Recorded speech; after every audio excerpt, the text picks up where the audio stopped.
How's it going, everybody? I'm Drifty from Driftwood Gaming. This is an RPG Maker MV tutorial for Tutorial Tuesday. So, in this episode, I'm going to show you how to recreate the Veldt in Final Fantasy VI. So this is like the area where, on the map, where you can encounter things that you've already fought in the past, in order to learn like Gow's rage moves and stuff. But this is just not. This isn't including Gow's rage. That's a whole other thing. This is just to simulate like the Veldt. So we're going to be using a plugin for this, and I'll show you right now. Basically, what we're going to be doing is setting up a region that's going to be used to store all the things that you've already killed in combat, things you've already fought. And that's going to be on whatever region we want. Let's take a look at the map real quick. So here's the map we're on. We're going to go to regions, and you can see down here I've like spaced it out with these things to show you where the regions are at. But basically, region 10 is all the way down here, and I've got region 2, 3, 4, and 5 right there. So in each of these regions, I'm setting up one different creature, except for 10 has no creatures. So if I right-click on the properties of the map, I can see that I've got some encounters on this map. So when I set up the encounter, I'm going to say what region I want it to be in, or or even if you don't specify a region, it doesn't matter. You set up your encounters however you want. But what you want to do to create the Veldt area is, you may notice that we have no range 10 on here. There is no map ID, region ID 10 on this for troops, but we're going to be using this to get encounters, even though there's nothing here. So how are we going to be doing that? Well, we're going to be using a plugin. So the plugin we're going to be using is called galv_past encounters. So I'll put a link in the description below where you can get this plugin and put it in your JS plugins folder.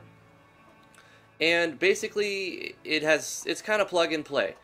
You just have to set up what region you want to use. I think it's 10 and 11 by default, so I just set the past encounter region. I'm going to set that to 10. So anything that is on region 10, I'm going to have a chance to encounter creatures that I've beaten in the past. So anything I color with region 10 is going to be like Veldt ground. If you think Final Fantasy VI, where you would walk over the ground that would start a battle with things that you've beaten in the past. And if you haven't fought in a creature yet, you'll never encounter it yet in the Veldt. So you have to like find it in its natural habitat, and then once you've killed it in its natural habitat, it will appear as a random enemy in the Veldt, which is kind of cool.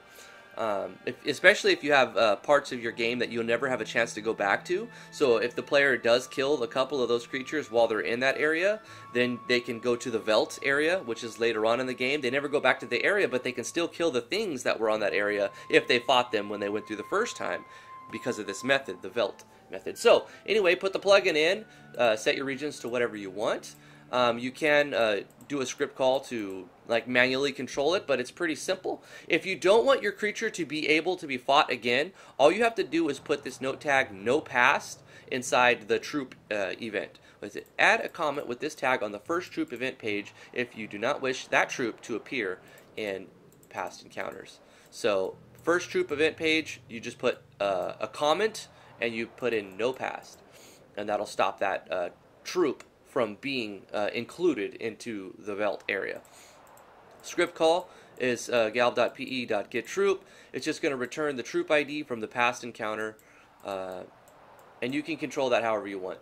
Basically, that's all you really need to do, and then you set up your encounters and you set your region. So you just go to this R right here on the draw layer, and then you specify what color, what number you want to be using, and then you right-click your map properties and go to Edit, and you can change your encounter rate, and you can change the troops you get fought right here. So you set up the troops you want for the battle, but then if you want to have an area where it's only Veldt fights, say you walk to another part of the map and you're only going to encounter things that you've encountered in the past, that would be region 10. So let's take a look at this real quick. So hold up, let's take a look at number 10 first. So I've set the encounter rate to 10. So like 10% chance, 1 out of 10, every 10 steps, there's a chance you get into a battle, or, you know, well, every step there's a chance you get into a battle, but approximately you're going to get into a battle every 10 steps. You can see we took way more than 10 steps on this this area. That's because our Veldt area, you know, our monsters, we haven't defeated any monsters yet, so the pool for this region is no monsters, has no creatures. Let's kill some creatures. Okay, we'll get into a fight right here with this one, a heel moth. We'll kill it, and now that we've killed a heel moth, that has been added to the pool of creatures we've defeated in the past. So now when we go to this, we should get into a fight now, and there we are. We'll get into a fight with the heel moth because we've defeated a heel moth in the past. And we will only get into a fight with the heel moth because that's the only creature on that list, right? So how do we add more to it? We just kill more monsters. So let's go up and kill something else. Let's kill this thing right here. This is a wind sprite. So we kill a wind sprite and we go back to 10. Now we may not get into a battle with the wind sprite because there's two things on the list now. There's the wind sprite and the heel moth. So it could be either of those things. Oh, and we got the wind sprite. So now there's two things in the list. So since we've killed both of these things, we can encounter any of those two things on any region that's set to 10, or whatever we specify. Let's try a couple more. Let's get this one. Make sure it works with multiple. Attack him. This is a dark blob or whatever. I don't even use these anymore. This is for demonstration. Most of these items are defunct by now.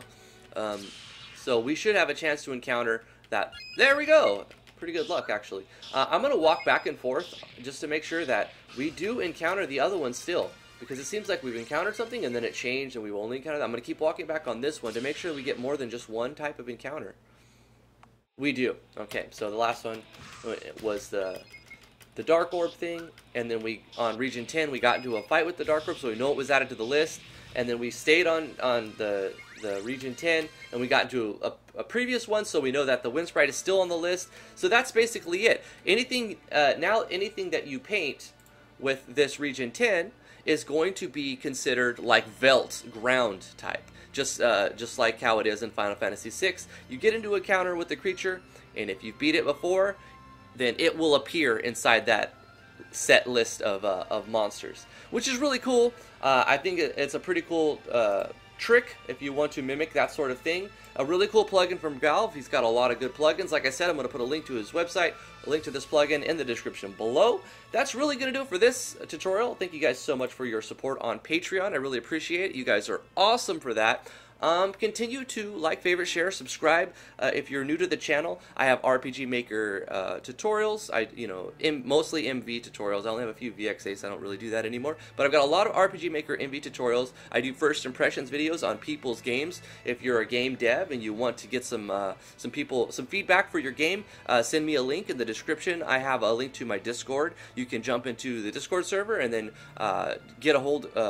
get in contact with me with a direct message right there, and I'll be able to help you with whatever you need. If you're having trouble with setting something up or uploading your game or how to deploy it or whatever, I'm always there to help you guys get the ball rolling if you get stuck on something.